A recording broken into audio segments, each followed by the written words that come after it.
waxaan saan wada ognahay shalay abaarihii 10kii subaxnimo ama 4 saac subaxnimo go'ay qadka internetka koonfurta iyo bartamaha Soomaaliya kaasoo ah xariga fiber optic ee leedahay shirkadda Dalcom oo cilad ay ku timid ilaa shalay iyo xalay iyo maanta waxaynu la qaybsanayn ummadda Soomaaliyeed in aan baaritaan shirkadda iyo dawladda iyo wasaaradaba ay wado ciladaas waxay tahay nooceeda iyo sida xal loogu heli karo baaritaankii wuxuu soo gabagaboobay galabta nasiib wanaag ciladii halkii aan ka filayn meel ka dhow ayay noqotay cilada waxay noqotay 27 kilomitir meel u jirta xeebta Soomaaliya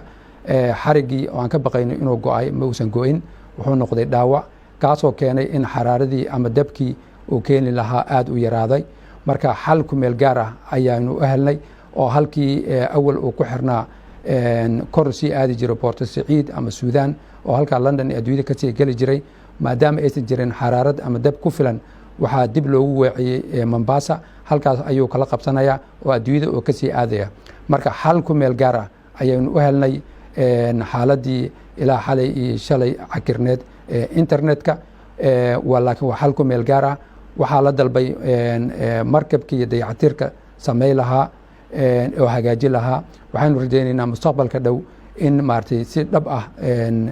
loo cilad bixiyo oo ciladaas la xaliyo marka cilada maysan dhamaanin dhaawac ayuu ahaa xariga soo gaaray dhaawacina si ku meel gaar ah ayaan u xalinay insha Allah mana dareemi doonaan bulshada Soomaaliyeed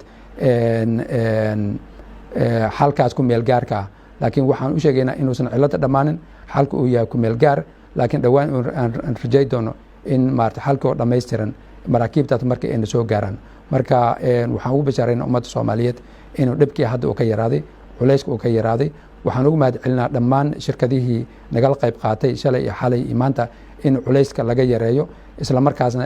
xalkii iyo ciladii si degdeg ah u helay xalna uga helay si ku meel gaarna u xaliyay internetkina ummadii dib ugu soo celiyay marka aad iyo aad ayaa maartay ugu mahadcelinaynaa marka bulshada Soomaaliyeed waxaan leenahay isdejiyaan waxaan kaloo rabaa